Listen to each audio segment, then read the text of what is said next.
আরশে আজিমে নিয়ে রাষ্ট্রের স্বরাষ্ট্র নীতিগুলি আল্লাহ জানাই দিলেন,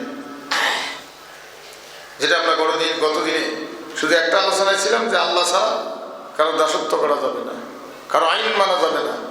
ওয়াকাদা রাব্বুকা আল্লা তা'বুদু ইল্লা ইয়াহু, আল্লাহ ছাড়া কারো আইন মানা যাবে না, কারো দাসত্ব করা যাবে না, কারো ইবাদত করা যাবে না। সম্মানিত ভাইরা, কলেমার কত বড় অর্থের পরিবর্তন করেছে ইসলাম বিদ্বেষীরা। আল্লাহ ছাড়া কোনো উপাস্য নেই, তার মানে আল্লাহ উপাসনার জন্য জিনিস, উপাসনা করলেই আল্লাহ রাজি হয়ে যাবে। সম্মানিত হয়ে যাবে, আল্লাহ কোনো উপাসনার জিনিস না, আল্লাহকে আইনদাতা রূপে মানার জিনিস, মানার ব্যক্তি আল্লাহ, বুঝছেন না? সম্মানিত হয়ে গেল। তাহলে আল্লাহ ছাড়া কারো আইন মানা যাবে না, এই কথাটা কোরআনুল কারিমে আছে। এরপরে আইন কানুন সবকিছু আছে, অর্থনীতির উপরে আইন আছে, বিচার নীতির উপরে আইন আছে, ভাগ বাটোয়ারা আছে, বিবাহ নীতি আছে, যুদ্ধ নীতি আছে, চুক্তি নীতি আছে। এমন কোন বিষয়, কৃষি বিজ্ঞান আছে, জমিনের নিচে খনিজ সম্পদ কোথায় পাওয়া যাবে তা আছে। সবকিছুই আল্লাহ কোরআনুল কারিমে দিয়েছেন। আর এই কোরআনকে কিছু মুসলমান বলে যে এটা এই রাজনৈতিক কিতাব হিসেবে মানা যাবে না। মানুষের দেখেন দুনিয়ার লোকটা কত, 2 দিন আগে কোরআনের আয়াত বলিয়ে বক্তব্য দিল সংসদে, আর এখন দেখতেছে যে নিজের অবস্থা খারাপ, শেষে বলতেছে যে কোরআনের আলো সংসদে যাব। এই স্লোগান ওরা মানে না, সে কথা বলতেছে যে বহুরূপী কিছু মুসলমান আছে এই দুনিয়ায়, যারা সময় সময় রূপ চেঞ্জ করতে পারে। সময় আসলে তুমি বাজার দিবে, সময় পার হলে তুমি 12টা বাজাবে। তাহলে আল্লাহর দাসত্ব যা করতে হবে জীবনের সকল ক্ষেত্রে, এই জিনিসটি জানা ফরজ, জানাও ফরজ, মানাও ফরজ। আগে জানতে হবে, মানতে হবে। এখন জানতে জানতে যদি জীবনের শেষ হয় তা তো হবে না। জানাও ফরজ, মানাও ফরজ, আগে জানতে হবে। জানতে গেলে কি করতে হবে? ইসলাম বুঝতে গেলে একমাত্র বুঝতে হবে কোরআন, আর এর ব্যাখ্যা রাসূল দিয়ে গেছেন প্র্যাকটিক্যাল করে। প্র্যাকটিক্যাল করে রাসূল দেখাই দিয়ে গেছেন এর ব্যাখ্যা। সম্মানিত হয়ে যাবে। এই জন্য এই কোরআনের ক্লিয়ার ব্যাখ্যা আজকে যদি প্রতিষ্ঠানে থাকতো, তাহলে মানুষকে নতুন করে বোঝানো লাগতো না। তাই বলে আলোচনা হবে না তা না, আলোচনা হবে। আজকে শুক্রবার 2 রাকাত নামাজ আল্লাহ মাফ করে দিয়েছেন কোরআন শোনার জন্য। যে কোরআন শুনবে এই জন্য 4 রাকাত নামাজকে 2 রাকাত কমাই দিয়েছে। তাহলে আল্লাহ ছাড়া কারো আইন মানা যাবে না। এই জন্য নামাজ আল্লাহ রাব্বুল আলামিন জানাই দিয়েছেন, সংসদে যখন তোমরা যাবা, সংসদে 4টে বিল আগে পাস করতে হবে। আল্লাযীনা ইম্মাক্কানাহুম ফিল আরদি আকামুস সালাত ওয়া আতাউয যাকাতা ওয়া আমারু বিল মা'রুফি ওয়া নাহাউ আনিল মুনকার ওয়ালিল্লাহি আকিবাতুল উমুর। 4টে বিল আগে পাস করবে। 1 নম্বর হলো নামাজের বিল পাস করবে। রাষ্ট্রীয়ভাবে নামাজ ফরজ করতে হবে। নামাজ রাষ্ট্রীয়ভাবে ফরজ করা লাগবে। এখন তো রাষ্ট্রীয়ভাবে ফরজ নাই। নামাজের আজান হওয়া মাত্র কোনো কাজ করা চলবে না আল্লাহর বিধান। ইয়া আইয়ুহাল্লাযীনা আমানু ইযা নুদিয়া লিস-সালাতি মিন ইয়াউমিল জুমআতি ফাসআউ ইলা যিকরিল্লাহি ওয়া যারুল বাই' যালিকুম খায়রুল লাকুম ইন কুনতুম তা'লামুন। মহাবিশ্বের মালিক বলছেন, ও বিশ্বাসীরা, যখন তোমাদেরকে নামাজের জন্য ডাক দেওয়া হবে, সঙ্গে সঙ্গে সব কাজ বাদ দিয়ে দাও। অফিস আদালত, কাজকর্ম, ব্যবসা বাণিজ্য সব বাদ দিয়ে দাও, নামাজের জন্য চলে আসো। এটা হবে তোমাদের জন্য উত্তম যদি তোমরা বোঝো। মহাবিশ্বের মালিকের পক্ষ থেকে এটা আহ্বান, এটা আদেশ। তাহলে সংসদ থেকে এই বিল পাস করা লাগবে যে নামাজের টাইমে কোনো কাজ করা যাবে না।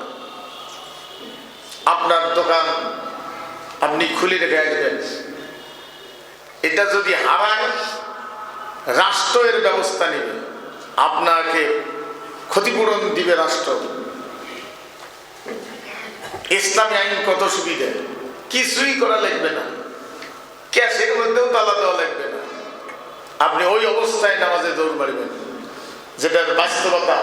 সৌদি আরবে কোরআনের সব আইন নাই, কিন্তু নামাজের কি কয়েকটা আইন আছে। চোরের হাত কাটার আইন আছে, নামাজের আইন আছে। নামাজের আজান হলে আপনি মাল দিছে,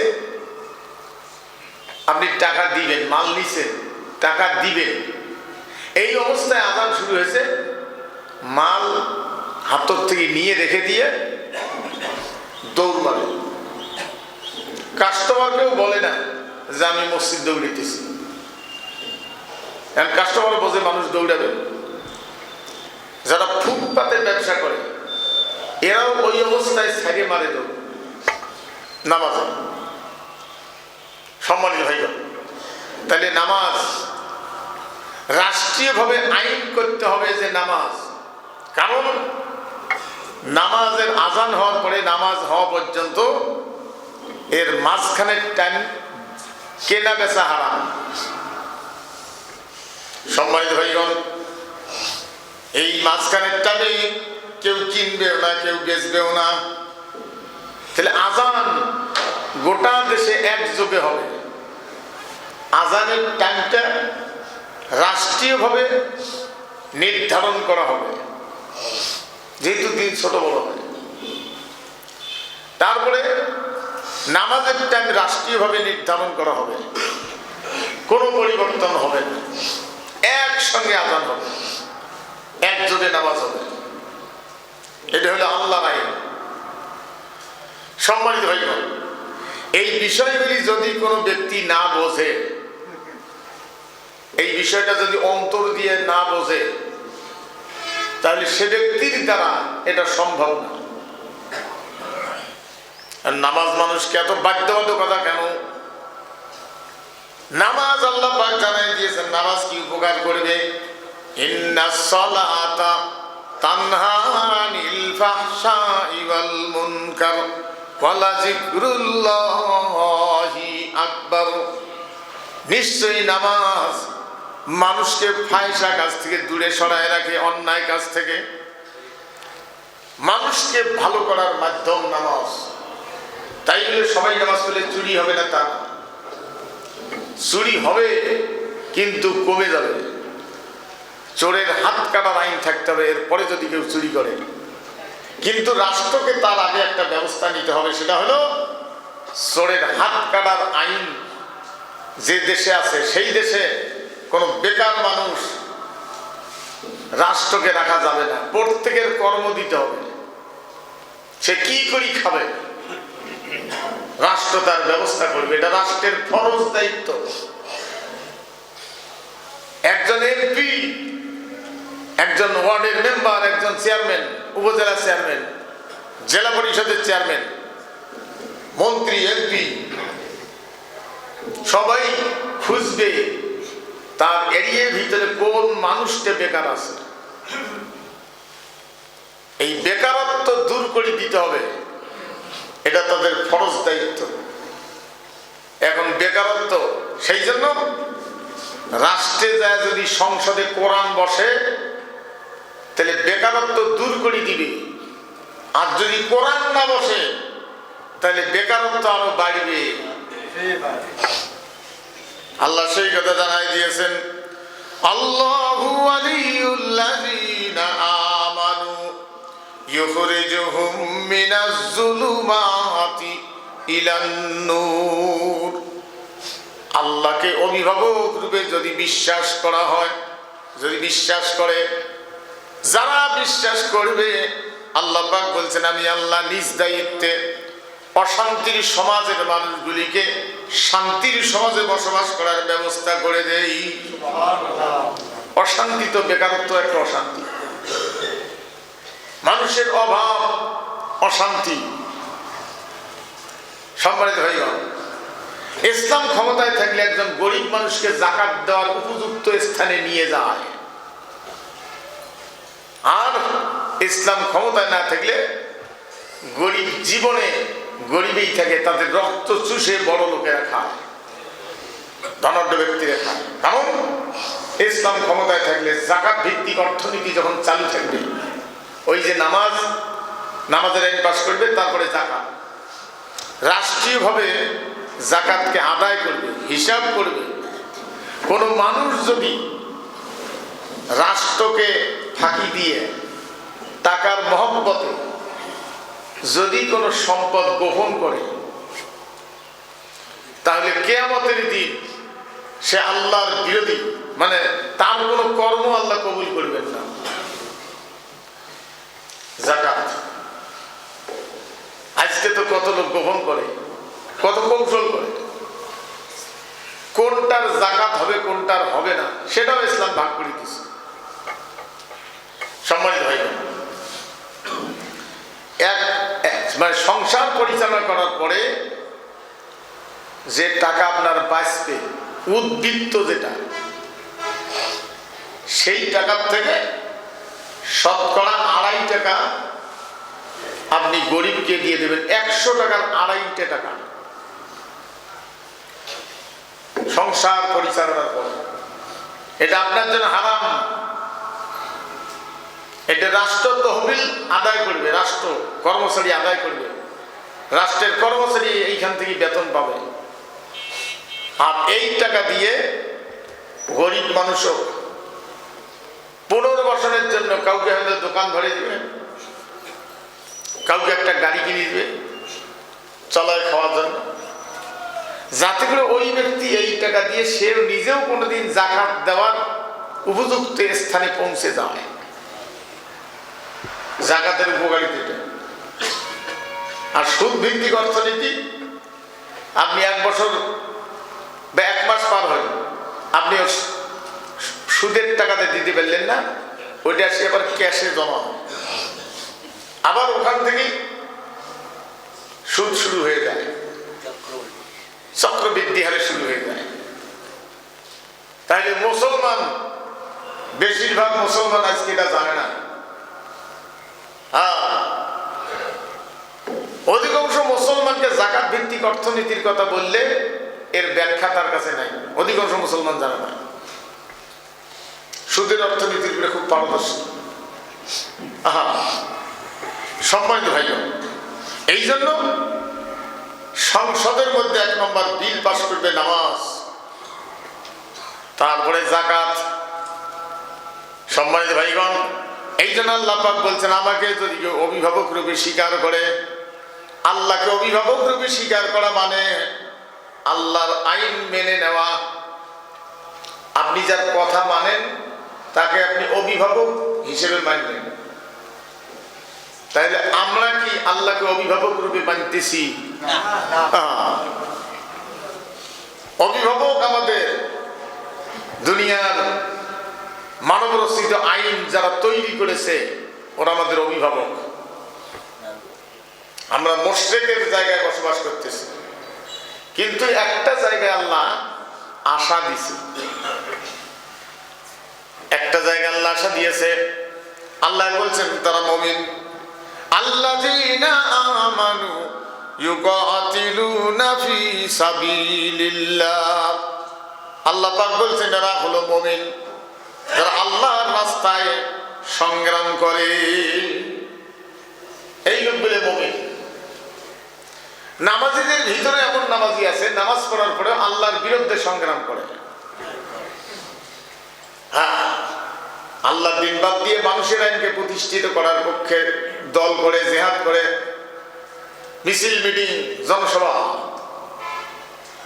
এই জন্য আল্লাহ পাক বলছেন ওয়াল্লাযীনা কাফারু ইউকাতিলুনা ফি সাবিলিত তাগুত। যারা কাফের, যারা আল্লাহ বিরোধী, তারা মানবরচিত আইনের পক্ষে সংগ্রাম করে। আল্লাহ মুমিন ঘোষণা দিয়েছেন। এই জন্য আল্লাহ পাক বলছেন ওয়াল্লাযীনা কাফারু আউলিয়াউহুমুত তাগুত ইউখরিজুনাহুম মিনান নূরি ইলাজ যুলুমাত। আল্লাহর বেলা যখন আলোচনা হয় তখন একজন আসে, এক বচন ব্যবহার করা হয়, ওয়ালিয়্যুন। বচন হলো একজন।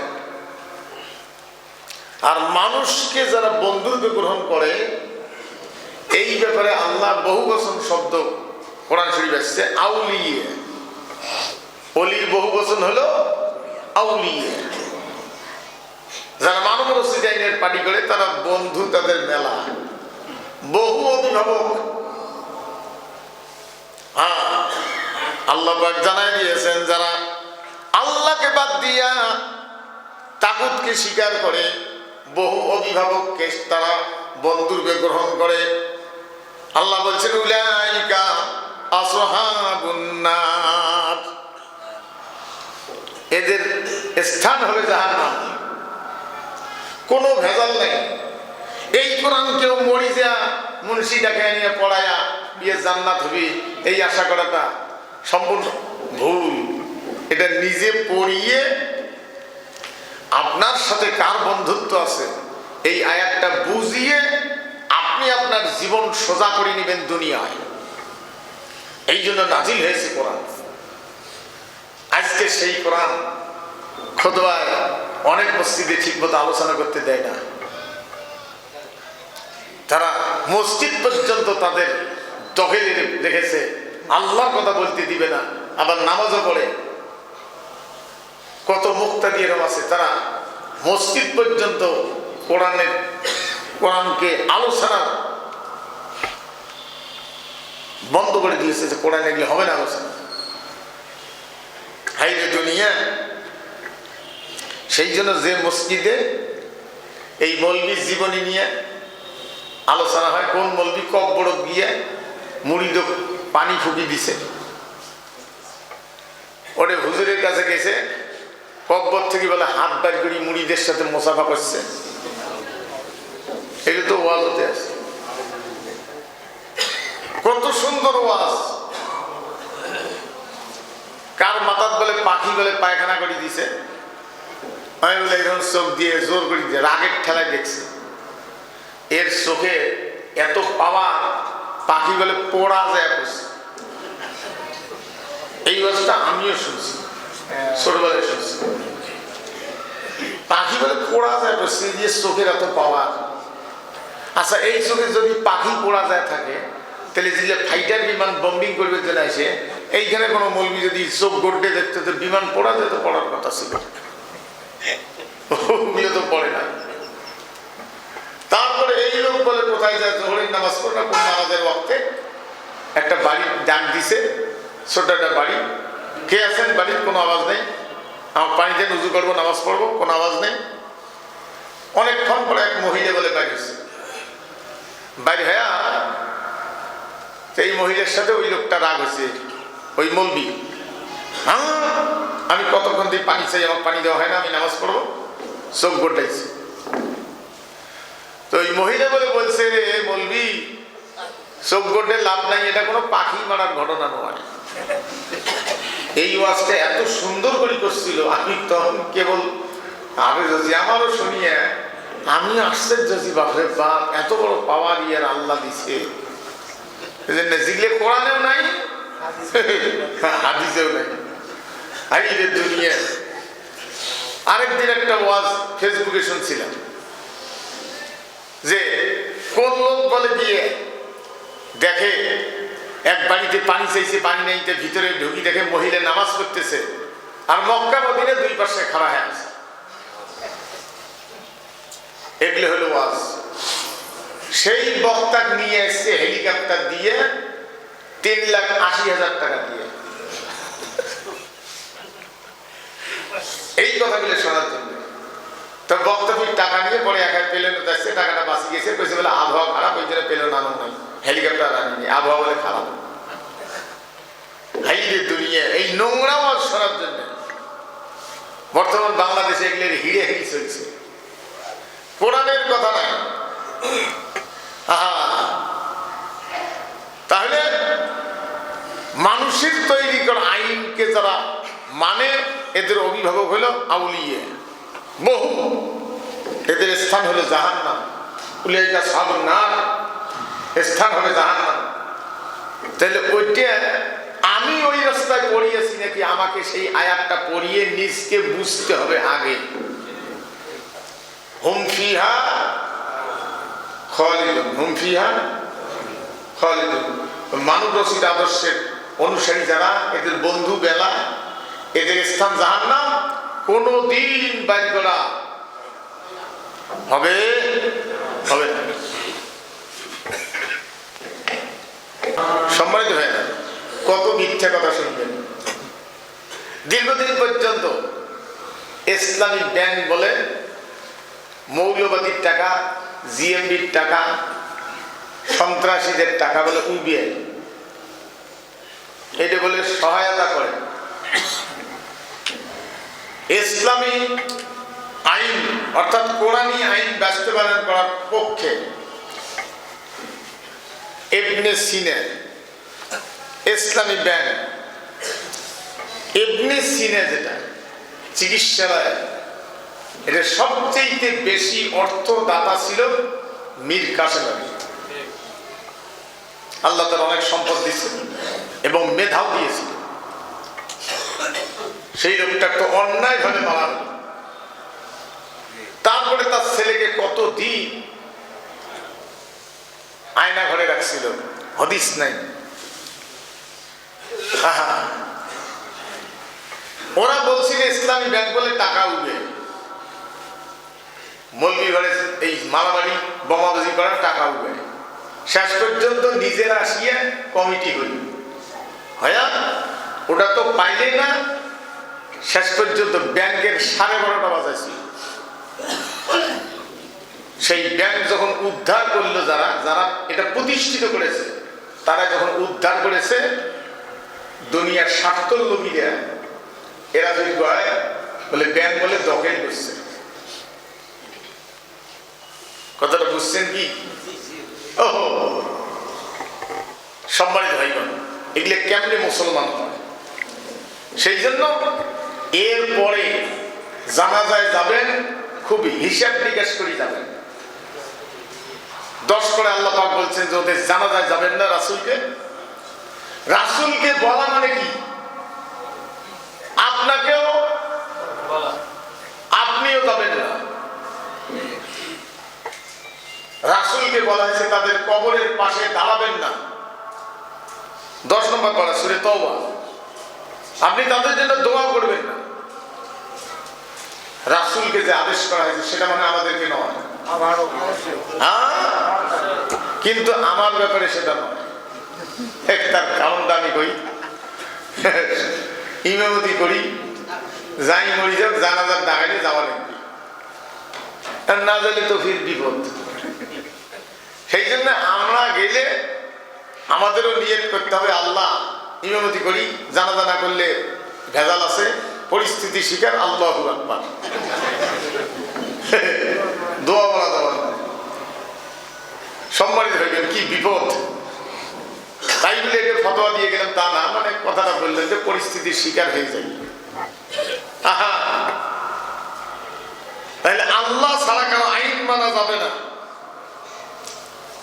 2 নম্বর হলো সম্মানিত ভাইগণ, 2 নম্বর হলো ওয়াবিল ওয়ালিদাইনি ইহসানা। রাষ্ট্রীয়ভাবে কলেজে একটা সাবজেক্ট, স্কুলে একটা সাবজেক্ট থাকবে ক্লাস 1 থেকে।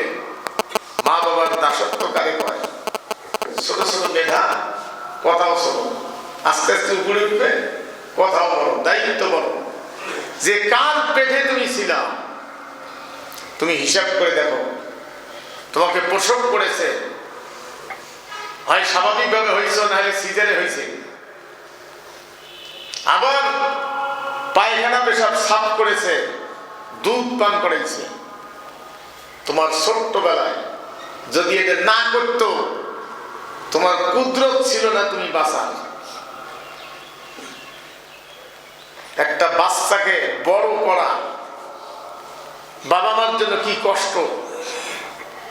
আমি একদিন এইরকম শীতে রাত 3:30 কি 4টের দিকে, কঠিন কুয়াশায়, গাড়ি চলে না, আমরা 30 কিলো রাস্তা 2 ঘন্টায় আছি। এই পরশু দিন মানে চলে না, হারিয়ে এসতেছি, দেখাও যায় না। পলাশ বাড়িতে আসে দেখি কয়েকটা গাড়ি মুখোমুখি সংঘর্ষ, মিঠেপুকুরে আসে দেখি মুখোমুখি সংঘর্ষ, জায়গিরতে আসে দেখি মুখোমুখি সংঘর্ষ। এই পরশু দিন 20 তারিখ, 21 তারিখে যাও। এখন এই কুয়াশায় আমি দেখি পুকুরের মধ্যে মাছ তুলতেছে। সকাল 7টায় 8টায় বাজারে তুলতে হবে, পুকুর নামছে কয়েকজন লোক, কয়েকজন উপরে পুকুরের মধ্যে মাছ তুলতেছে, বাজারজাত করতে হবে। এই বাপ এত কষ্ট করি বাচ্চাকে নিয়ে যায়, খাওয়ায়, পড়ায়, জীবন বাঁচায়, ঔষধ কিনে লেখাপড়া করায়। আমাদের পিছনে মনে হয় করেন কি কষ্টটা করছে, আজকে বুঝে যায়। সম্মানিত ভাইগণ, এইটা আমি তো যেভাবে বললাম, একজন কলেজের লেকচারার যখন লেকচার দেয়, এমনও লেকচার দেওয়াই আছে যে পৃথিবীটা ছোট করতে করতে মার্বেলের মতো বানিয়ে ফেলে। লেকচারের ঠেলাতে আপনার চোখের সামনে পৃথিবীটা একটা মার্বেল। লেকচারের কি পাওয়ার, মানে কি কায়দা, কেউ এটাকে ছোটটাকে বড় করে ফেলায়। সম্মানিত একদম প্রফেসর এটা যদি করত, সবচেয়ে বড় একটা জায়গা কোরআন প্রচারের নিয়ামত ছিল, সেটা আমরা এখনো বুঝি নাই, এখনো দখল করতে পারিনি। সেটা কোনটা? সংসদ ঠিক আছে, কিন্তু সেটাই, কিন্তু সেটা বিটিভি মিডিয়া আজকে অনেকটা কমে গেছে, নোংরা অ্যাডভার্টাইজ গুলো অনেকটা কমে গেছে। কিন্তু ওই জায়গায় একজন লোক যদি একটা সাবজেক্ট নিয়ে 1 ঘন্টা আলোচনা করতো, স্ত্রীর দায়িত্ব কি, স্ত্রী কাকে কয়, স্বামী কাকে কয়, স্বামীর দায়িত্ব কি, এটা যদি চলতো আধা ঘন্টা 1 ঘন্টা। দোকানদারেরা দোকানদারি করতে গিয়া আমি দেখছি অনেক দোকানদার টিভি শাড়ি দিয়া দেখেও দোকানদারিও করে, ওর শুনতে পারতো, স্ত্রী শুনতে পারতো, সন্তান শুনতে পারতো। স্ত্রীর দায়িত্ব কি, আমানত কিভাবে রক্ষা করতে হবে, তাহলে বাবা মার দায়িত্ব কি, সন্তানের দায়িত্ব কি, এর উপরে যদি অনার্গোল চলতো, তাহলে দেশের মানুষের মোর পাল্টে দেওয়া যেত, পাল্টে দেওয়া সম্ভব হতো। কিন্তু আজকে তো সেগুলো নাজাইজ মনে করি। সম্মানিত ভাইগণ, এগুলোকে নাজাইজ মনে করে যাদের জ্ঞান নাই, একটা পদার্থ দেখান যে যেটা আল্লাহ নয়, একটা বালুর দানা, এক একটা জিনিসের এক একটা কাজ। এই মাটিতে এমন কিছু পদার্থ আছে যেটাকে তুলে একখানে করে, যেটা গতদিন আমি বলছিলাম, পরশুদিন আমরা সেই পাল্লাত করছিলাম, ড্রাইভার 85 কিলো গাড়ি তুলছিল, 1 কিলো না 1.5 কিলো দূর থেকেই এত বড় একটা মেশিন ওই পুলিশের হাতে ধরছে, এটা ধরছে, কত স্পিড আসছে, কয়বার 80 ওভারটেক করছে, ওটা ওডি আসে। এক গাড়ির নম্বর শুনতে আছে, 1.5 কিলো 2 কিলো দূর থেকে ওটা ধরিয়েছিল পুলিশ।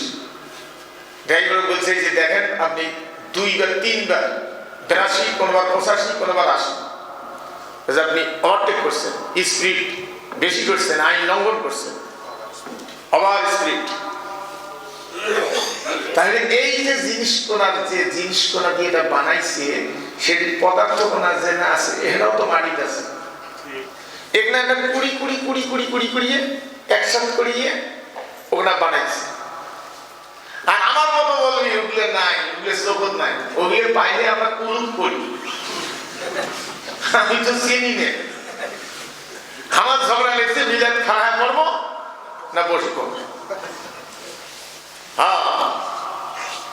আজকে ওই দিকে আমরা ধাবিত হই না। আজকে মিডিয়া, টেলিভিশন, আপনি যা বলবেন তাই বলবেন। ওখানে দাঁড়ায় যদি কোরআন বলা হতো, আজকে শুক্রবার জাতীয় মসজিদের নামাজ খুতবা বা কোন কোন মসজিদের খুতবা নামাজ, আজকে এই মসজিদ কালকে ওই মসজিদ, এটা দেখাবে, বিশ্ববাসী দেখবে, খাস করে বাংলাদেশ দেখবে, নারী পুরুষ দেখবে, ছোট ছোট বাচ্চারা দেখবে, নারীরা যারা বাড়িতে এসে নামাজ পড়তে পারবে না মসজিদে এসে, তাদের সমস্যা, বাচ্চা কাচ্চা নানা কিছু, তারা ওটা বাড়ির থেকে দেখবে। আজকে সেগুলো মিডিয়া বাদ দিয়া ওগুলোকে ঘিরে পড়িয়ে ফতোয়া দিচ্ছি। কোনো মৌলবীর টেলিভিশন থাকে, ওর পাশে নামাজ পড়া যায় যে নেই, তো পাঁচক না পড়িস আগত পড়, পাঁচক পড়বো গামছাটা যত। এই হলো আমাদের ব্রেন। তাহলে এইভাবে করে আপনারা জানেন 2.5 কেজি ওজনের একটা বোমা, 2.5 কেজি ওজন, কলার মগজের মতো ঠিক এইরকম 2.5 কেজি ওজনের বোমা আকাশে যখন ফেলায়, 1 মিনিটে বা কয়েক সেকেন্ডে এটা 80,000 মন ওজন নিয়ে মাটিতে পড়ে। 2.5 কেজি ওজনের একটা বোমা প্লেন থেকে, ফাইটার বিমান থেকে ফেলাই দিয়েছে, কয়েক সেকেন্ডে মাটিতে আসতে 80,000 মন ওয়েট নিয়ে ধারাম করে একবারে পড়ে। বিল্ডিংটা কি এমনি ভাঙে? আজকে সেগুলো কাফেরেরা, বেঈমানেরা, দুনিয়া ওরাই আবিষ্কার করছে। আর আমরা ওগুলোকে নাজায়েজ মনে করিয়ে আমরা শুধু উজু গোসলের মাসলা নিয়ে ব্যস্ত আছি। সম্মানিত হইল, সেই জন্য বিশ্বের মোকাবিলায় আপনাকে বিজ্ঞানের কেতাব আল্লাহ দিয়েছেন, ওয়াল কুরআনিল হাকিম, বিজ্ঞানের কেতাব।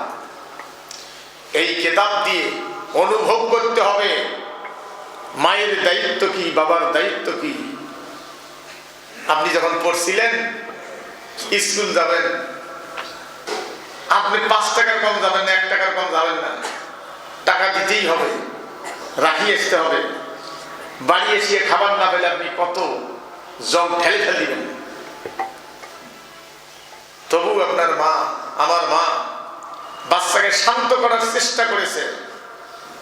আপনাকে রাগ হায়া এমন পীড়ন দেয়নি যে আপনি অঙ্গহানি হয়ে যাবেন। এত কষ্ট করে মানুষ করে আজকে বড় হয়েছে, তাদের অবদান পিছনে খুঁজবেন না। সেই জন্য আল্লাহর পরে পরে দাসত্ব করতে হবে মা বাবা। রাষ্ট্রীয়ভাবে আইন করলে শুধু হবে না, আইন করার আগে জনগণের কাছে বিষয়টা জানাই দিতে হবে যে এই ঘটনা, এইটা এখন আইন করা লাগবে। একটাও না জানাই দিয়ে, প্রতিষ্ঠানে না থাকিয়ে আপনি শুধু আইন করলে তো হবে না।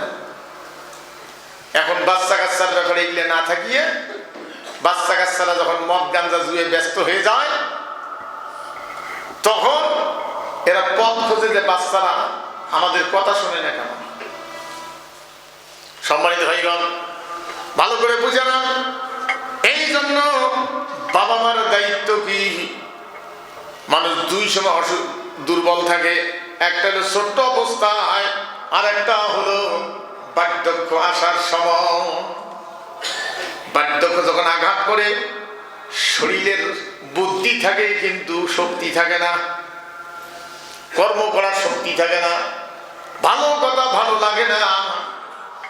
মানুষের 25 বছর পর্যন্ত হরমোন গুলা এগুলো বাড়তে থাকে, হরমোন, যেটার কারণে মানুষের চোখ ঠিক থাকে, কথা বলা ঠিক থাকে। এই হরমোন বিভিন্ন জায়গায় আছে, যে হরমোনের কারণে একজন মানুষ পুরুষত্বের দাবি ঠিক থাকে। হরমোন দুর্বল হলে, সেই হরমোনটা দুর্বল হলে পুরুষত্বের দাবি দুর্বল হয়। কোন জিনিসটা খাইলে 30 বছরের পরে প্রত্যেক বছর 14% হারে কমে, ঘাটতিটা পূরণ হয় না, সেটা আপনাকে এমন দুর্বল বানিয়ে ফেলে। হরমোন দুর্বলতায় কোন মানুষের কণ্ঠ শেষ হয়ে যায়, কারো হাঁটুর ব্যথা হয়, কারো কোমরের ব্যথা হয়। এগুলো সব হরমোনের কারণ। এই জন্য বার্ধক্য যখন আসবে, হরমোন যাতে না কমে, সেই জন্য কমপক্ষে প্রত্যেক দিন 200 গ্রাম আপনাকে ভিটামিন সি ফলমূল প্রতিদিন ঢুকে দিতে হবে। 14% কমে, যাতে করে আপনি ওইখানে আপনি আর 4-5% বাড়াইতে পারেন, তাহলে 10% কমলেও কিছুটা আগাইল। কিন্তু সেই সময় আপনার ইনকামের রাস্তা আপনার শারীরিকভাবে দুর্বল হয়। সেই জন্য আপনাকে হেল্প করার জন্য আপনার সন্তান যাদের পিছনে পরিশ্রম করেছেন, তাদের উপরে আল্লাহ ফরজ দায়িত্ব দিয়েছে যে এখন তাদেরকে খাওয়াইবা, যাতে করে তাদের হায়াতটা আরো বাড়ে, হরমোনটা ঠিক থাকে। যেহেতু তারা ইনকাম করতে না পারে, ইনকাম কমে যাচ্ছে। এই ব্যাখ্যাগুলি আমি তো দুর্বল মানুষ, আপনাদের কাছে অত দিতে পারলাম না। আপনারা হয়তো মাস্টার্সে ডিগ্রিতে, ডক্টরেট ডিগ্রি, অনেক ডিগ্রি আপনাদের আল্লাহ দিচ্ছেন।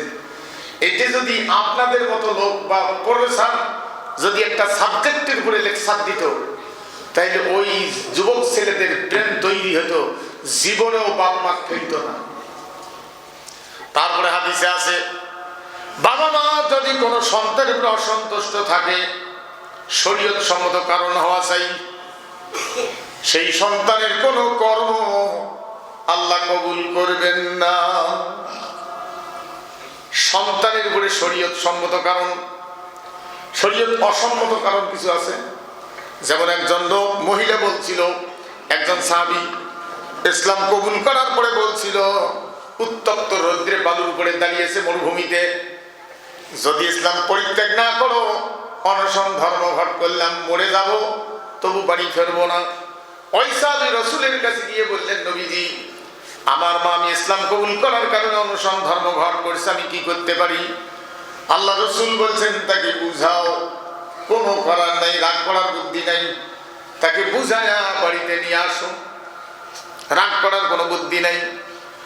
বার্ধক্য আঘাত করার পরে মানুষের ব্রেন দুর্বল হয়ে যায়, ভালো কথা ভালো লাগে না। খাইতে বসবেন, দাবাত দিয়ে দিল, আপা ভাত খান না, আপনার মন যে কিরে ভালো কথা কই খারাপ মনে করলো। তাদের ব্যবহারে আপনি কোনো উহু শব্দ উচ্চারণ করতে পারবেন না। বার্ধক্য আসার পরে মানুষের বহু রকম মানসিক দুর্বলতা, শারীরিক দুর্বলতা আঘাত করে। এই জন্য আল্লাহ পাক বলছেন, ওয়াফিদ লাহুমা জানাহাজ যুল্লি মিনার রাহমা ওয়া কুর রাব্বিরহামহুমা কামা রাব্বায়ানি সগীরা।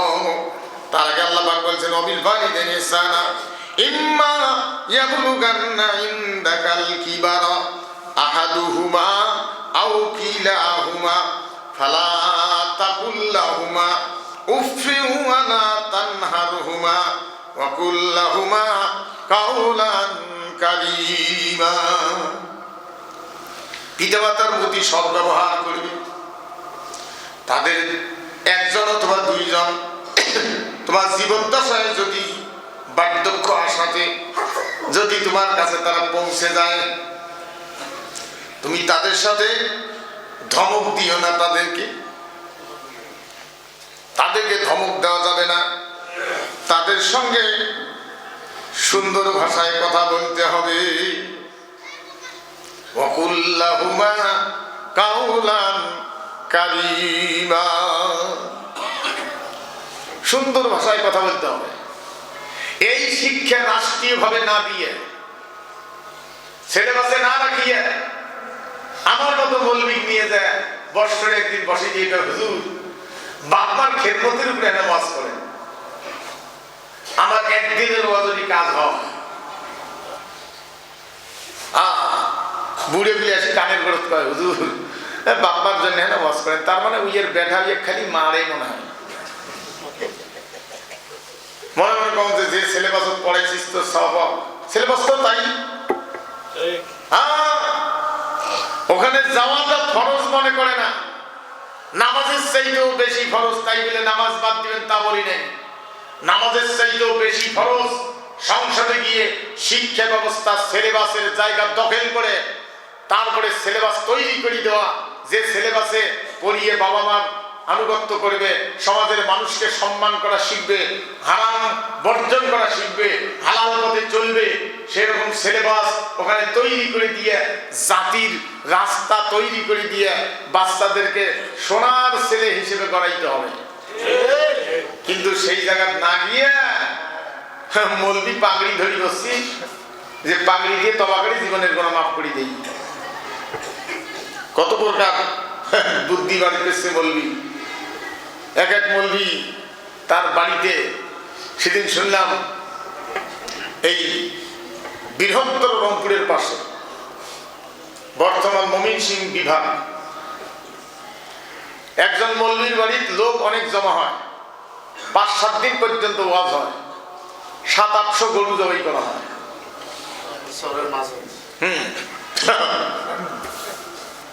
সম্মানিত ভাইগণ, তাহলে কি হয়? এত ওয়াজ দিয়ে কাজ হবে না, কারণ ওই জায়গায় ঠিক করে দিতে হবে। আগে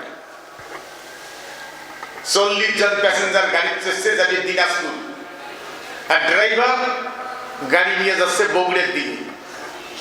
40 জন প্যাসেঞ্জার মুনে যাচ্ছে, আল্লাহ আমার জন দিনাজপুর পৌঁছে, আল্লাহ তুই গাড়িকে ঘুরি দে, আল্লাহ তুই গাড়িকে ঘুরি দে, আল্লাহ এই মোনাজাত কবুল করবে?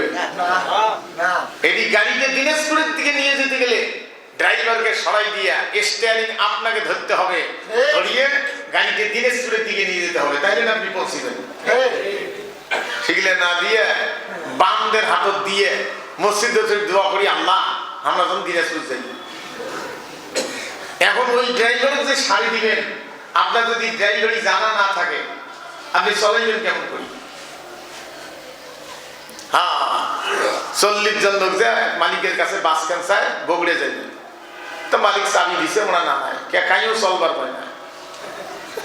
পাঞ্জাবি টুপি পাগড়ি সবারই ঠিক আছে, কি যুদ্ধে মনে হয় বেশ তো চলেই গেছে, তো চাবিটা দিছে, নেও গাড়ি দেন, 20 লাখ টাকার গাড়ি, 40 লাখ টাকার গাড়ি, নেও চাবিটা নেও, চলে যাও। হুজুর মানুষ আসছেন 40 জন, নেও। তোমরা চাবিটা নিয়ে কি করে কোটাই যে ঢুকি দেয় তাও তো জানে না, বুঝছেন না? আমি আগে বাসের সামনে বসিয়ে যখন জানতাম না ছোট মানুষ, তো আমি যে যাচ্ছি এটা এমন করে ঘুরে অনার্গল খালি এখানে নাচতে থাকে, সোজায় ধরে থাকলে হয় না। আমি ওটা মনে মনে চিন্তা করতাম যে এটা কি, এটা নড়াই কেন, নড়াই কেন, 2টা জায়গা আমি সোজায় ধরে থাকতে চলে যাবি। ও মা, পরে দেখি যে আমি যখন গাড়ি কার একটু টুকটাক করি চলা শিখবে ধরছি, ওমার না নড়াইলে হয় না, কারণ ওটা ফলস কিছু আছে, ব্যাপার আছে, ওটি অল্প একটু টেরি হলে ওই দিয়ে ঘুরে লাগে, ওটা সবসময় খালি অনার্গল নাড়াচাড়া করাই লাগে, না হলে সোজায় যায়। বুঝছেন না? আইরে দুনিয়া 40 জন লোক দিছে, ওরা দীর্ঘদিন ওয়াজ করছে মদারের বিরুদ্ধে, গাঞ্জারের বিরুদ্ধে, এরা তো চলবার পারে না। তো আর একটা ড্রাইভার ওই জানে, ওইকে মালিক ডাকাইছে, যাবো মৌলবিগুলো বগুড়ে যাচ্ছে, তুই হয়তো ওই মৌলবিগুলোর সামনেতে আসিয়ে সিগারেট খায়া রাস্তার খাড়া হ্যাঁ পেশাব করছে, মৌলবিরা দেখি কি রে কি ভুতুম গেছে, আর বিড়ি বিড়ি খেয়ে আসিয়ে পেশাব করি, কিচ্ছু নেই, অমনে সেন বাড়ি দিয়ে আসি, চাবিটা ওই নিয়ে যা গাড়ির বসি, মৌলবিরা এখন সেনে যাইতেছে। তাহলে ড্রাইভারই দেবো মদারু আর মুনাজাত করবো তুই আল্লাহর কাছে। আইরে দুনিয়া, সম্মানিত ভাইগণ, এই জন্য আমাদের পাই বহুদূর এখন দূরে আছে, তাই বলে হতাশ হওয়া যাবে না। আমি সেদিন এক দাখিল মাদ্রাসার শিক্ষক খুঁজ করলাম, সুপার হুজুর বইটাই পাল্টিছে, বলে নাই এগুলো সব পাল্টে গেছে। যেখানে বইয়ের মধ্যে ছিল আল্লাহর নামে আর দেবতার নামে ছাড়া জব করলে খাওয়া যাবে না, আল্লাহর নামে আর দেবতার নামে ছাড়া জবাই করলে খাওয়া যাবে না, তাহলে আল্লাহর সাথে দেবতার উল্লেখ করে দিয়েছিল এই বাংলাদেশে। হ্যাঁ, হিন্দুত্ববাদীরা এরা বাপ মার খেদমত করবে কি? এক একজন শিক্ষামন্ত্রী হয়া হাজার হাজার টাকা মারি খেয়া আমার দেশের বইও ছাপার টাইম নেই, বই ছাপি দিবে ইন্ডিয়া। আরো আশ্চর্য জানেন, আমাদের দেশের রাডার অকেজো করে দিয়ে ইন্ডিয়ার রাডার দিয়ে ওখান থেকে পরিচালনা করে হুকুম দেয় আমাদের বিমান উঠবে না নামবে। ইন্ডিয়ার রাডার ইন্ডিয়ার থেকে কন্ট্রোল করছিল। এগুলো তো আমরা জানি না, আমিও জানি না, আমি বিলেত পড়া নিয়ে ব্যস্ত থাকি, ওগুলো কখন শেষ বুঝছেন না? হায় হা, আমি এই কয়লার তাপ বিদ্যুতের ওখানে গেলাম, তা বললো যে আমরা 350 ফুট করবে চাইছিলাম বক্তব্য। 350 ফুট চিমনিটা লম্বা করলে আমাদের আরো উৎপাদন ক্ষমতাটা বেশি হতো। তার মানে চিমনিটা হাওয়া টানতো বেশি, মেশিনের পাওয়ার ঠিক থাকতো, গতি বাড়ত। এনডিএ সেটা দেয় নাই। 250 ওদের বলে ক্ষতি হয়। 250 কি কয় ফিট চিমনি বানার অনুমতি দিছে এই মোদি। তাহলে আমার দেশের চিমনি বানাবো আমরা, আর ওর অনুমতি দেওয়ার মালিক ওরা। কি জিম্মি বানাইছিল দেশটাকে। আমাদের দেশের বিমান উঠবে, রাডার ওদের ওখান থেকে আদেশ নিষেধ করবে, ওটা দিয়ে এটি চলবে। আর আমরা ওগুলো চিন্তা ভাবনা করা বাদ দিয়ে চোখ মুঞ্জিয়ে আল্লাহকে পাগলা হয়ে গেল। সম্মানিত ভাই, তাহলে সিলেবাস তৈরি করতে হবে সামনে, এই আয়াতগুলি ওখানে সেট করে দিতে হবে, বাচ্চা কাচ্চাদের জানাইতে হবে। তারপরে রাষ্ট্রের আইন থাকবে। কোন বাবা মা যদি সন্তান যদি তার বাবা মার সাথে অসৎ ব্যবহার করে, নোংরা আচরণ করে, রাষ্ট্রীয়ভাবে সেটার শাস্তির ব্যবস্থা থাকবে। আজকে সেই সিলেবাসে ওগুলো না থাকার কারণে অবস্থা দেখেন কি অবস্থা সমাজে। বাপের সাথে ছেলে চোখ রাঙায়, বাপকে পিটায়। আল্লাহ পাক জানাই দিয়েছেন তাদের খেদমত করবে। বাপ মা যদি অমুসলিম হয়, ছেলেটা মুসলমান হয়েছে, আপনি হাজি হয়েছেন, আলেম হয়েছেন, বাপ মা এখন অমুসলমানে আছে, একেবারে থাকবেন, তাদের খাওয়াইতে হবে, তাদের যত্ন নিতে হবে। তাদের বস্ত্র যদি তারা খারাপ করে, কাপড় খারাপ করে ফেলায়, লোক দিয়া যদি না পারে, লোক দিয়া মানে কি, প্রথম আপনাকে সেটা পরিষ্কার করে দিতে হবে।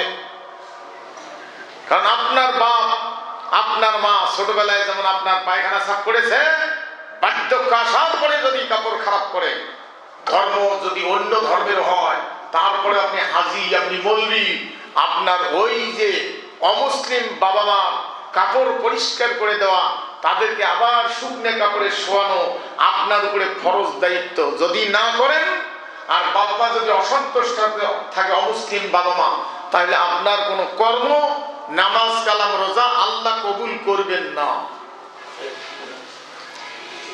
এর নাম ইসলাম। সম্মানিত ভাইগণ, ভালো করে বুঝে নেন, কোরআনের একটা করে আয়াত যদি একদিন করে খুতবা দেওয়া যায়, তাতে শেষ করা যায় না। আর আজকে কোরআন বাদ দিয়ে খুতবা দিচ্ছি, কোন মৌলবি কি করছে,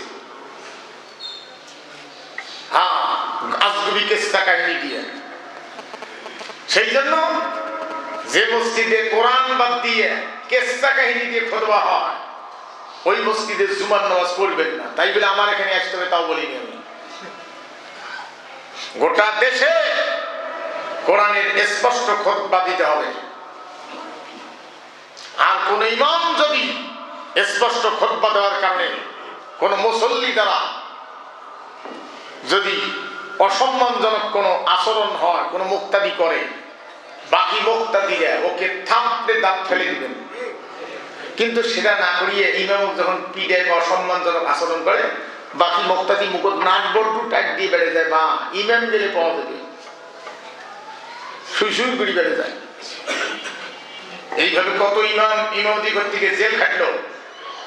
মুক্তাদিরে নতুন ইমাম নিচ্ছে, তো পুরান ইমামকে বাইর করার একটা টাকা খরচ করে নেই, ইমাম জেল খাটি বাইর হয়েছে বা বাইর হয় নেই। এরকম কত সম্মানিত হয়ে গেল। তাহলে বাপ মা বার্ধক্য যখন আসবে, একদিকে তাদেরকে খেদমত করবে, অপর দিকে তাদের জন্য দোয়া করবে। আল্লাহ পাক বলছেন ওয়াফিদ লাহুমা জানাহা যুল্লি মিনার রাহমা, তাদের জন্য রহমতের ডানা মেলিয়ে দিবে। আপনার বাবা পায়খানা দিয়ে উঠতে পারে কিনা হাঁটুয়ের ব্যথায়, আপনাকে সেটা খেয়াল করতে হবে। উঠতে যদি না পারে, পাশে কোনো ধরার জিনিস, কোনো হুক হ্যাঙ্গারে বা আটকে দিয়ে, ওয়ালে আটকে দিয়ে, অথবা কোনো বাঁশ ধরিয়ে, অথবা কমর পায়খানা, কোনটা হলে তার সুস্থতা ঠিক থাকবে। আপনি একজন বিবেকবান মানুষ, বিজ্ঞানের প্রযুক্তির মানে উন্নতির যুগে আপনার বাপ মার সেই ব্যবস্থা করবেন।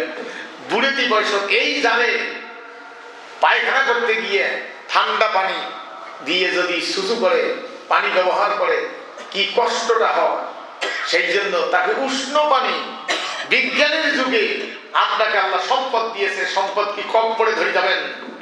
আপনার বাপ মার জন্য সেই পায়খানায় উষ্ণ পানি কতটুকু গরম লাগবে সেই মেশিন বের হয়ে গেছে, সেগুলো কিনে সেখানে সেট করে দিবেন, যাতে আপনার বাপ মা এই ঠান্ডায় উজু করতে, পায়খানা পেশাব করতে, পানি খরচ করতে যেন কষ্ট না হয়। কারণ আপনি বুকের চামড়া দিয়ে জুতে পানি দিলেও তাদের ঋণ শোধ করা সম্ভব নয়। সেগুলো খেয়াল না করি আপনি একজন অফিসার হয়েছেন, আসি একেবারে ক্লান্তি নিয়ে বাড়ির ছুটি করলেন, বাপ মা খালি লাগলে খোঁজ করলেন না, সকালবেলা বেড়ে গেলেন, একেবারেই থাকেন। এক মাসেও বাবার রুমে গিয়া চেহারাটা পর্যন্ত অনেকে দেখে না যে আব্বা কেমন আছে, কিসের কি পাশে যে বসবে, ওনার গায়ের গন্ধে ওনার রুমে যাওয়া, এটাকে নিজকে দুর্বল মনে করি। কারণ উনি এখন চাকরি করেন, ওনারও রিজার্ভ দরকার আছে। বার্ধক্য আঘাত করলে সন্তানের কাছে কষ্ট কিছু চাওয়া। সম্মানিত ভাইগণ, কি আর বলবো, হয় মানুষের দেখেন, আমি মোটরসাইকেলে তখন যাতায়াত করতাম, বাড়িতে গেলাম, আব্বা বেঁচে ছিল। তা আব্বার দেখি নাগেশ্বরী হাটের দিন ওই পায়জামা নিয়ে ভিতরে নাড়ি নিয়ে খুরুত খারুত নাগেছে, ঘর খুডুর খারুর করতেছে। তা আমি টের পেলাম যে আব্বা হয়তো হাট যাবে, বুঝ পেলাম যে আব্বা হাট যাবে। কয়েছে গেলাম, হয় তবে 50 টাকা বাইরে করে দিলাম, 5 টাকা রিক্সা ভাড়া যাওয়া, 5 টাকা আসে, আর 40 টাকা চাটা খাবে। কারণ আমি প্রথমে বলছিলাম যে চলেন মোটরসাইকেলে যাই, বলে না যাই। তারপরে মোটরসাইকেলে চলতে যদি ভয় না কেউ উনি গড়িয়ে পুড়ে হাঁটি যদি ভাঙি টাকি বেলাই, তা আমার কালে না যাই। তা আমি চিনতে গেলাম কি করি। এখন ওই বাপক দিলেন 50 টাকা, আব্বা না হাঁটি গেছে এসছে। আমার তো রাগ উঠে গেছে যে মানুষের দেখলে কি করবো, যে ওয়াজ করি গেলে ইমামতি করি এর বাপ হাঁটি যাই, মোটরসাইকেলে ভ্রম করি গেলে এর পাশে মানুষ নামাজ পড়ে, এটা কোন জাহেল রে? তা আমি মার সাথে একটু রাগ হলাম, মানে একটু আব্বা মোটরসাইকেলে যাবার কি তাও না যায়, 50 টাকা দিলাম, রিক্সা যাবে এসছে 10 টাকা, আর খাইয়ে তাকে সাথে হাঁটি এসছে। মানুষে কি করবে? আব্বা শুনি আমার কাছে আসছে, এই শোন, আমি তো একটু ভয় কাবু যে কি জানি থাপড় টাপড় দেয়। তা কয় বলে তোর মোটরসাইকেলে যদি যাই, আমি অ্যাক্সিডেন্টের ভয় নাই করলো, কিন্তু আমার চ্যাংড়া বয়সের বন্ধু বান্ধব যেগুলি আছে দেখা হবে, ভাই আসসালাম আলাইকুম, ওয়ালাইকুম আসসালাম, আসসালাম আলাইকুম, শেষ। রিক্সার যদি যাই, রিক্সা বারবার খারাপ করবে না, বন্ধু বান্ধব গুলো বাল্য বয়সের বন্ধু, দেখেন মনের ফুর্তি, মনের তৃপ্তি শরীরের অনেক রোগ সরাই দেয়। তারপর রিক্সের যদি যাও তো আসসালাম আলাইকুম, ওয়ালাইকুম আসসালাম আলাইকুম, দেখা হবে বলে আমি হাঁটি গেছাম যে 50 টাকা দিছিস, ওই যে মোর ওই বন্ধু শুধু একসাথে হাল বইছি কাজ করছি, উইয়ারও দেখা, এ ভাই কেমন আছিস, সালাম দিল, মোসাফা করলু, উইয়ারও দাঁত পড়ে গেছে, মোরও দাঁত পড়ে গেছে কয়টা, একসাথে এক চা খাওয়ানো, ভাবি কেমন আছে, কি দোয়াটা দিলে মুখ মুইয়ার দিলে দোয়া করলু, কয় নাগেশ্বরী যাইতে এসছে চারিবের চা খানো, 4-5টা বন্ধুর সাথে দেখা করলো, তোর যে টাকা দিছিস এইভাবে খরচ হয়েছে, তোর হুন্ডে বা রিক্সার চাইতে মুই যে কি আরামটা পানো, মানুষ কি বোঝে বুঝুক, আমার কাছে মানুষ কি বোঝে বুঝুক। আপনার একদিন মনে আসবে, আরে সন্তান অফিস যায়, আমার যদি দেখা করতো, আমাকে সকালবেলা যাওয়ার সময় দেখা করলো না, বুড়ি মা সন্তান এইরকম মোটা হয়ে গেছে, প্যাট বড় এইরকম মোটা, বুড়ি শুকিয়ে গেছে, ব্যবসায় যাওয়ার সময় মায়ের ঘরের কাছে যায়, মা যাই বলে আসো আমি একটু কোলে নেই, বুড়ি বিছনে তুলতে আমি একটু কোলে নেই আসো, তা বলছে মা আমার এত বড় শরীর, তোমার কোলে উঠলে তুমি তো হাঁটুয়ে ভেঙে যাবে, বলছে যে ভাঙবে না, আসো একটু কোলে নেই। মা তাকে নিয়ে কি সময়টা দিচ্ছে, আদর করতেছে। আমাদের যাদের মা নাই বাবা নাই, মনে পড়ে রাত্রিবেলা কমলা, দিনের বেলা কমলার দোকান দিয়ে সামন দিয়ে যাই, মনে পড়ে যা মা যদি আজকে থাকতো, বাপ যদি আজকে থাকতো, কিন্তু সেটা জীবন আর পর নাই, কোন অবস্থা নাই যে বাবার আর একটু দেখা পাবো। সম্মানিত ভাইগণ, মা বাবা অসন্তুষ্ট থাকলে শরীয়ত সম্মত কারণে তার কোন কর্ম আল্লাহ কবুল করবেন না। সম্মানিত ভাইগণ, বাবা মা মরে গেছে, আজকে সন্তানের খেয়াল হলো, আরে যদি থাকতো আমি তাদের একটু সেবা করতাম, সংশোধন হতাম। আল্লাহ রাসূল বলছেন এই খেয়াল হওয়ার পরে বাবা মার কবরের কাছে গিয়া যদি কোন সন্তান যদি তাদের মাগফিরাত কামনা করে, দোয়া করে, নিজের ভুলের কথা স্মরণ করে, আল্লাহ রাব্বুল আলামিন ওই সন্তানের নাম মুনাফিকের খাতা থেকে কাটিয়া মুমিনের খাতায় বসায়া দেয়। তাহলে বুঝা যায় বাবা মার অবাধ্য সন্তানের নাম মুমিনের খাতার থাকে না, মুনাফিকের খাতার মধ্যে থাকে।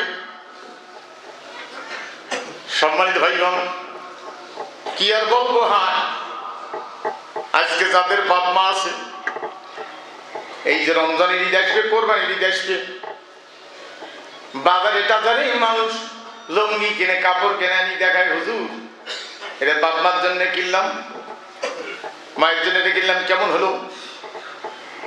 আমার জীবনে আমি তাড়াতাড়ি করে ওখান থেকে সরে যাই, কারণ ওখানে থাকলে চোখের পানি বাইর হয়ে যায় যে আমার বাপ মা থাকলে আমি একটা কাপড় কিনতাম, লুঙ্গি কিনতাম। দূরে গিয়ে আড়ালে গিয়া যেখানে লোক দেখে না সেখানে চোখের পানি মুছি, আহারে ওই ওর বাপ মার জন্য লুঙ্গি কাপড় কিনলো, মায়ের জন্য বাপের জন্য লুঙ্গি, আমি একটা সুতা কিনে কবরের কাছে গিয়ে বুক চিরে চিল্লালেও মা বাবা শুনে দিবে না, কোনদিন দিবে না। কোরবানির গোশত খাইতে বসলে আমার স্ত্রী আমার সন্তানের পাতে যখন তুলে দেয়, হিংসে হয় না, কিন্তু মায়ের কথা স্মরণ হয়ে যায় যে মা যদি আজকে থাকতো নিশ্চয় আমাকে বুড়ি হাত দিয়ে এক টুকরে গোশত তুলে দিত, খাওয়াই দিত।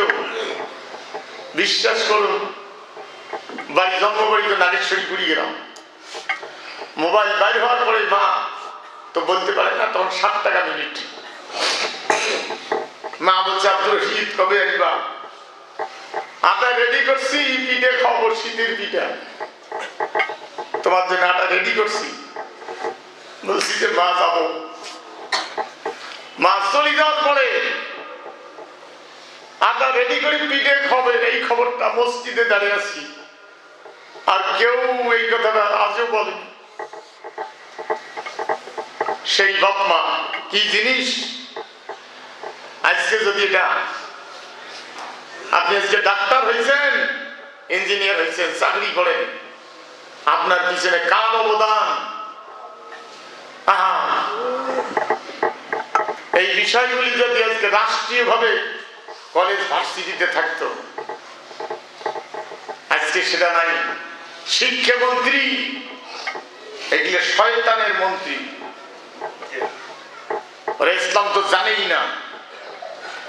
এই জন্য আল্লাহ পাক বলছেন রহমতের ডানা তাদের মিলিয়ে দিবেন। নামাজরত অবস্থায় যদি মা বাবা ডাকে, নফল নামাজ হলে ছাড়িয়ে চলে যাবে, ছেড়ে দিয়ে চলে যাবে। ফরজ নামাজ হলে নামাজের ভিতরে ডাকটা ওজন করবে, যে পিছলে পড়ে ডাকতেছে না এমনি ডাকতেছে, একটু পরে গেলে হবে না পিছলে পড়ে কাতরাচ্ছে, বিছনাতেই পড়ে গেছে নাকি, এরকম টের পেলে ফরজ নামাজ ছেড়ে দিয়া তাদের কাছে আগে যাইতে হবে। এরপরে নামাজের ভিতরে নামাজের বাইরে আল্লাহর কাছে দোয়া করতে হবে, রব্বির হামহুমা কামা রব্বায়ানি সগীরা। কেরাত আকারে করতে পারবেন, দোয়া আকারে বলতে পারবেন। যার বাপ মা মরে গেছে, যার বাপ মা বেঁচে আছে, উভয় করতে পারবেন। সালাম ফিরার আগে আরে দরুদ শরীফের পরে আপনি দোয়া করতে পারবেন। দোয়া মাসুরে তো কয়েক প্রকার। একটা আল্লাহুম্মা ইন্নী যালামতু নাফসি, আর একটা আল্লাহুম্মা গফিরলি ওয়া লিওয়ালিদাইয়া, হে আল্লাহ আমাকে ক্ষমা করো, ওয়া লিওয়ালিদাইয়া মানে কি? ওয়া লিওয়ালিদাইয়া মানে কি? জোরে বলুন। আমার বাপ মাকেও ক্ষমা করো। সালাম ফিরের আগেও দোয়া করবেন। সেই বাপ মা, আরে আল্লাহ রাব্বুল আলামিন এই জন্য আল্লাহর পরে পরে দাসত্ব করতে হবে মা বাবার। এই বিস্তারিত ঘটনাগুলি আল্লাহ রাব্বুল আলামিন তার রাসূলকে নিয়ে এই মাসে আরশে আজিমে নিজেই তার হাবিবকে নিজে বললেন।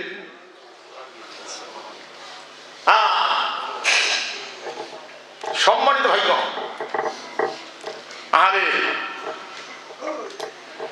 রাসূল সাল্লাল্লাহু আলাইহি সাল্লামের সময় আম্মা জান আয়েশা রাদিয়াল্লাহু আনহা একদিন বাড়িতে, তার কাছে একটা মহিলা এসে দুইটা বাচ্চা কোলে নিয়ে বলছে যে আমাকে কিছু দেন। আম্মা জান বললেন নবীজি আমি একটা খেজুর ছিল বাসায়, আর কিছুই নাই, একটা খেজুর ওই মহিলার হাতে দিলাম। ওই মহিলা খেজুরটা নিয়া দাঁত দিয়ে কামড়ায় দুইটা টুকরে করে দুইটা বাচ্চার মুখে দিল। তারপরে মহিলা এক ঢোক পানি খেয়ে এখান থেকে বিদায় নিল। রাসূল শোনার সাথে কান্নায় দুর্বল হয়ে বললেন, আয়েশা রে, এর নাম হলো মা। নিজের না খেয়ে সন্তানের মুখে উঠায়া দেয়। সম্মানিত ভাইগণ, মায়ের একটা ছোট্ট পেটের মধ্যে আপনার জায়গা হয়েছে, আর আজকে 5 তলা বাড়ি, আপনার 20টা রুম। ওই জায়গায় মা বুড়ি হওয়ার পরেও জায়গা হয় না। মায়ের উপরে কত বড় অত্যাচার! আল্লাহর নবী একদিন আলী রাদিয়াল্লাহু আনহুর বাড়িতে গেলেন, জামাই বাড়ি, হাসান হোসেন ছোট, দুইজনকে বসায় নিয়া আলী রাদিয়াল্লাহু আনহু কোলে বসায় নিয়া এটার একটু সুমা দেয়, ওটার একটু সুমা দেয়। মনে করছে এটা তো তারে নাতি, এই দুইজন তো তারে না দৈহিত্র। আল্লাহ নবী দেখার সাথে কান্নায় দাঁড়ায়া চোখের পানি ছেড়ে দিলেন, টপ টপ করে পড়ে। আলী রাদিয়াল্লাহু আনহু বললেন, নবীজি কি অপরাধ হলো নাকি? আপনি কেন কান্দেন? কোনো ব্যথা পাইছে না কোনো সমস্যা হয়েছে? আল্লাহ রাসূল বললেন, আলী রে, যে সন্তানের বাবা না তার সামনে নিজের সন্তানকে আদর করিও না, তার কারণ তার বাবার কথা স্মরণ হয়ে যায়। আলী রে, আমি দুনিয়া আসার পূর্বে আমার বাপ দুনিয়া থেকে বিদায় হয়ে গেছে। কত জাহেল আছে বাপ রসুলের বাবার জন্য দোয়া করতে পারবে না, তোর অনেক কাম বাজি গেছে, পারবে না, তুই জানিস। নবীজি নবুয়তের দায়িত্ব পাওয়ার নবী হিসেবে আসছেন, দায়িত্ব পালন করার আদেশ আসার পূর্বে যারা সঠিক রাস্তায় ছিল তারা মুসলমান, তার বাবা মা তার বংশটা ছিল সঠিক রাস্তায়। আপনি তার বাবা বাঁচি থাকার পরে নবুয়তের দায়িত্ব পালন করার আদেশ আসার পরে, ওহী নাজিল হওয়ার পরে, দাওয়াত দেওয়ার পরে যদি আব্দুল্লাহ আমেনা যদি অস্বীকার করত, তাহলে আখিরাতে তাদের জন্য দোয়া করতে পারত না। দুনিয়ায় দায়িত্ব পালন করার আদেশ আসার আগেই দুনিয়া থেকে বিদায় হয়ে গিয়েছে, কাজেই তাদের ব্যাপারে তারা জাহান্নামী হবে এই মন্তব্য করা আপনার উচিত নয়। সম্মানিত ভাইগণ, ভালো করে বুঝে নেন। আল্লাহ রাসূল বলছেন, বিধবা কোন নারী, বিধবা মা হোক, বোন হোক, ভাবি হোক, বিধবা কোন নারীর সামনে নিজের স্ত্রীর সাথে মস্করা হাসি ঠাট্টা করা যাবে না, তার কারণ তার স্বামীর কথা স্মরণ হয়ে যায়। সম্মানিত ভাইগণ, বিধবা মা তো বিধবা বাপ তলিয়ে, বিধবা বোন, স্বামীহারা ভাবি, গ্রামবাসী, এরকম মা আমার সন্তানের সামনে নিজের কোন মহিলা ওরকম নিজের সন্তানকে ওরকম করবে না, সন্তানকে আদর বেশি করবে না, কারণ ওই সন্তানের মায়ের কথা স্মরণ হয়ে যায়। সম্মানিত ভাইগণ, এই জন্য কোরআনুল কারীম পড়তে এবং বুঝতে হয়। এই কথাগুলি আল্লাহ নিজে তার সান্নিধ্যে নিয়ে বাবা মার কষ্ট, বাবা মার পরিশ্রম রাসূলকে আল্লাহ পাক জানাই দিলেন আরশে আযীমে।